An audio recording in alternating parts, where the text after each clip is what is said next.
नमस्कार दोस्तों, stock market studies में फिर से एक बार आपको बहुत-बहुत स्वागत है। तो आज मैं कुछ कंपनीज़ के बारे में फिर से आपके सामने डिस्कशन लेके आया हूँ। तो इस वीडियो को लास्ट तक देखिएगा और मेरे वीडियो अगर अच्छे लगते हैं तो प्लीज़ चैनल को सब्सक्राइब करिएगा। तो सबसे पहले मैं बात करूँगा डीमार्ट के बारे में क्योंकि डीमार्ट की हालत लगातार खराब होते जा रहा है। कंटिन्यूअसली सेल ऑफ देखने को मिला है। कंटिन्यूअसली आप देखेंगे तो कंपनी के ऊपर बिग से बिग क्रैश देखने को मिला है।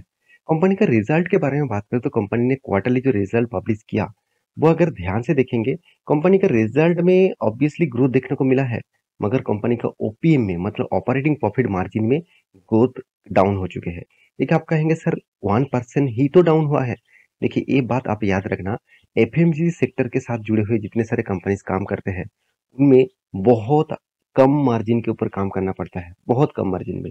मान के चलिए कोई प्रोडक्ट आपको 5 रुपए में मतलब बेचा जा रहा है, तो उनमें मान के चलिए 20 से 30 पैसे का टोटल मतलब यहाँ पे उसका मार्जिन होता है। तो इतना छोटा मार्जिन लेकर वो काम करते हैं। मैं आपको एक एग्जांपल दिया हूँ, इसका मतलब नहीं है हर प्रोडक्ट में ऐसे होता है। तो मैं एक एग्जांपल के हिसाब से आपको बता रहा हूँ कि इतना छोटा मार्जिन से कंपनी काम करते हैं। तो यहाँ पे 1% गिर जाना मतलब कंपनी के ऊपर बहुत बड़ा प्रेशर है। और मुझे लगता है इसी प्रेशर के चलते ही स्टॉक के ऊपर भारी भरकम गिरावट आने वाले है। मैं इससे बात क्यों कर रहा हूँ? चलो मैं आपको समझाता हूँ। पहली बात कंपनी का देखिए profit cash from operation activities के बारे में बात करूं तो प्रॉफिट फ्रॉम ऑपरेशन के बारे में बात करूं तो देखिए पिछले सालों में जो पैसा कंपनी ने दिखाया था कि इतना पैसा आने वाला था, उतना पैसा नहीं आया। इस बार भी देखिए 3600 करोड़ के आसपास कंपनी के हाथ में पैसा आने वाला था। इस बार भी 2600 करोड़ के आसपास आया। इसका मतलब कंपनी का जो ग्रोथ होना चाहिए था, जिस तरीके से ग्रोथ होना चाहिए, जिस तरीके से पैसा हाथ में आना चाहिए था, देखिए हाथ में अगर पैसा ही नहीं आएगा तो कंपनी तो प्रेशर में रहेगा। मान के चलिए आपका एक दुकान है, मान के चलिए आपका एक ग्रोसरी का दुकान है, उस दुकान से बहुत सारे कस्टमर को आपको उधारी में दे के रखा। बहुत सारे कस्टमर बोला कि मैं कल जाके पैसा दे दूंगा, मैं मंथ के एंड में दूंगा, मैं 2 मंथ के बाद दूंगा। तो ये जो टाइम पीरियड ज़्यादा से ज़्यादा लोग अगर बोल दे कि मैं 2-3 मंथ के बाद आपको पैसा मिटाऊँगा, तो आपका तो मतलब बर बर्बादी स्टार्ट हो चुकी है ना, क्योंकि आप पैसे आपके हाथ में नहीं आएँगे, तो दोबारा आप कहाँ से माल खरीदारी करेंगे? आप जिससे माल खरीद के बेचते हैं, वो आपको बोल रहा है कि मैं कैसे कोई भी उधारी में नहीं माल देने वाला, मुझे पैसा दो और माल लेके जाओ। तो आप तो दिक्कत में पड़ जाएगा ना, तो इसी चीज़ को आपको मेज़र करना होगा। कंपनी के हाथ में जो पैसा आ रहा है कि वो पैसा कितना कम आ रहा है। और उस कम पैसे से कंपनी कब रिकवरी करने वाला है, ये बात आपको ज़रूर देखना चाहिए। रही बात कंपनीज़ के एक पॉइंट ऑफ व्यू से मुझे जो पॉइंट कंपनी को पॉजिटिव देखना है, वो है कंपनी के फिक्स एसेट परचेज़। कंपनी लगातार खुद के फिक्स एसेट को परचेज़ करते रहते हैं, क्योंकि आप जानते हैं डीमार्ट के जितने सारे मॉल्स आपको दिखते हैं, वो सब सारे के सारे मॉल्स कंपनी ने खरीदारी की है, उस प्रॉपर्टीज को खरीदारी की है, उसके बाद बिल्डिंग बना के खुद बिजनेस कर रहे हैं। मतलब कल जाके मान के चलिए कंपनी का कोई बिजनेस में प्रॉब्लम्स भी हो, तो कंपनी बिजनेस को छोड़ के आएंगे, उस जगह पे जो मॉल्स है उसको बेच के, उसको प्रॉपर्टी बेच कर भी पैसा वो कमा लेंगे। तो ये भी एक कंपनी के लिए पॉजिटिव साइंस देखने को मिला है। तो रही बात कंपनीज के डेप्थ के बारे में, तो डेप्थ के बारे में बात करें तो कंपनी इस जगह पे खुद को हमेशा मेंटेन करता है। कंपनी पहले भी डेप्थ नहीं लिया और आज भी देखिए कंपनी ने कुछ भी डेप्थ नहीं लिया। कंपनी के देखिए प्रॉफिट फॉर बोरिंग्स के बारे में बात करूँ तो प्रॉफिट फ्रॉम बोरिंग्स के बारे में बात करूँ तो कंपनी पिछले साल तक अच्छा खासा डेप्थ लेकर रखे थे। इस बार कंपनी ने कोई भी डेप्थ नहीं लिया और कोई भी कर्जा नहीं मिटाया, क्योंकि पिछले बार तो वो कर्जा उन्होंने मिटा ही दिया है। जितना कर्जा उन्होंने लिया था उतना कर्जा कंपनी मिटा दिया। तो एक पॉजिटिव साइंस है इस कंपनी के लिए। तो मेरे हिसाब से कंपनी के स्ट्रेंथ के बारे में मैं आपको आपके साथ डिस्कस कर रहा हूँ। तो कंपनी अभी चार्ट पैटर्न के बारे में दिखाऊंगा, जहाँ से आपको दिखेगा कंपनी के ऊपर भारी भरकम गिरावट का माहौल बन रहा है। तो उससे पहले कंपनीज के और एक पॉइंट्स ऑफ व्यू से मैं आपको बात करूँ, तो कंपनी के जो प्रोमोटर है उसके पास होल्डिंग दिखाई तो थोड़ा सा होल्डिंग यहाँ पे डिक्रीज किया गया है। जो 74.99% का होल्डिंग था, आज 74.93% का होल्डिंग है। छोटा मोटा स्टेक यहाँ पे बेचा गया। तो देखिए म्यूचुअल फंड कंपनी ने यहाँ पे खुद का जो होल्डिंग है थोड़ा सा इंक्रीजिंग किया, क्योंकि देखिए पिछले 6.35 था, अभी बन चुके 6.75। उसका उल्टा हो चुका है एफ में, जो 10.17% के आसपास था, आज बन चुके 8.17% के आसपास। इसका मतलब एक स्ट्रेंथ यहाँ पे देखने को मिला, एक स्ट्रेंथ यहाँ पे जरूर आपको एफ के माध्यम से देखने को नहीं मिला। एक स्ट्रेंथ आपको म्यूचुअल फंड कंपनीज के ऊपर देखने को मिला है। देखिए जब जब मार्केट गिरते हैं तब तक म्यूचुअल फंड कंपनी ने क्या किया, उसको उस कंपनी को खरीदारी किए और इंडियन मार्केट को एक स्टेबल जगह पे खड़ा करके रखा। आज अगर देखेंगे तो जब रसिया और यूक्रेन के बीच युद्ध स्टार्ट हुआ था, जब मार्केट बुरी तरीके से पीट रहा था हर कंट्रीज का, तब म्यूचुअल फंड कंपनी ने ही इस इंडिया के मार्केट को बचा के रखा, क्योंकि बड़े से बड़े प्लेयर्स एफ प्लेयर्स जो मार्केट से माल बेचकर भाग रहा था, देखिए आज भी एफआईएस के पास सबसे ज़्यादा इन्वेस्टमेंट है इंडिया में। इंडिया में सबसे ज़्यादा अगर इन्वेस्टमेंट है वो एफआईएस के पास है। प्रोमोटार से भी ज़्यादा, एक रिपोर्ट बता रहा है कि प्रोमोटार से भी ज़्यादा इन्वेस्टमेंट एफआईएस के पास है। ओवरऑल कंपनीज के बारे में बात करूँ तो सोचिए कितना बड़ा खतरा फ्यूचर में आ सकते हैं अगर इंडियन सारे लोग, सारे रिटेल पब्लिक से लेकर म्यूचुअल फंड कंपनी अगर निवेश ना करें। देखिए बहुत सारे लोग यही कहते हैं कि स्टॉक मार्केट गैम्बलिंग है, यहाँ पे लॉसेस होता है। तो आप एक बात जरूर याद रखना कि स्टॉक मार्केट में जितने सारे कंपनी लिस्टिंग है और जितने कंपनी के ऊपर आप इन्वेस्टमेंट करें, मान के चलिए आप एलआईसी करके रखे हैं, तो एलआईसी भी तो स्टॉक मार्केट के ऊपर पैसा निवेश करके ही वो पैसे आपको दे रहा है। वो बात भी आपको याद रखना है। तो रही बात इस कंपनी के चार्ट पैटर्न के, उसके बारे में बात करूँ तो देखिए कंटिन्यूसली कंपनी यहाँ पे लोअर लो बनाते जा रहा है। और एक स्टेज यहाँ पे मैं आपको बताया था कि इस स्टेज के ऊपर ऊपर जा सकते थे, मगर यहाँ पे जो कैंडल बना उस कैंडल मुझे वीकनेस दिखा चुके थे, क्योंकि यहाँ पे जो शूटिंग स्टार जैसे कैंडल बना, तो इस शूटिंग स्टार जैसे कैंडल में यहाँ पे एक ऑब्वियसली एक गिरावट का माहौल देखने को मिलेगा। और जिस तरीके से कैंडल यहाँ पे क्रिएट हुआ है, मेरे हिसाब से इस रेंज को भी तोड़ेगा और एक बिग फॉल देखने को मिलेगा।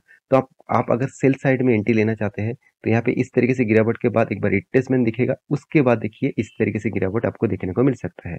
तो 2645 रुपीज के आसपास देखने को मिल सकता है। तो उसके लिए इंतजार करिए। अभी इन्वेस्टमेंट करने के लिए मत सोचिए, और भी करेक्शन आपको दिखे तब आप इस कंपनी के ऊपर ऑब्वियसली इन्वेस्टमेंट करने के लिए जरूर सोचना। सेकेंड जो कंपनी जिसके बारे में बात करेंगे उसका नाम है सीडीएसएल। इसके बारे में जितने चर्चा करूँ उतना कम है, क्योंकि कंपनी में आपको शायद 1 साल में लॉसेस दे, 5 साल में आपको प्रॉफिट, और एक मैक्सिमम में आपको अच्छा खासा प्रॉफिट दिया। सीडीएसएल आप सभी जानते हैं, मतलब सेंट्रल डिपोजिटरी सर्विसेज। देखिए आप किसी भी डीमेट अकाउंट ओपन करते हैं तो आपको सीडीएसएल नहीं तो एनएसडीएल के माध्यम से आपको अकाउंट को ओपन करना पड़ता है। तो सीडीएसएल एक ऐसी कंपनी है जिसके ऊपर आपको हमेशा फोकस होना चाहिए, क्योंकि ज़्यादा से ज़्यादा अकाउंट्स ओपन सीडीएसएल के माध्यम से ही किया जाता है। तो देखिए आप कहते हैं कि सर अगर मेरा स्टॉक ब्रोकिंग कंपनी अगर बंद हो जाए तो मैं क्या करूं? देखिए आपको चिंता करने का जरूरत नहीं है। पहले चिंता करने का जरूरत था। आज आपका पूरा का पूरा जो होल्डिंग है वो होल्डिंग सीडीएसएल और एनएसडीएल के पास रहेंगे। तो वो कंपनी आपका स्टॉक को उनके गोडाउन में रखेंगे, मतलब उनके खाते में रखेंगे।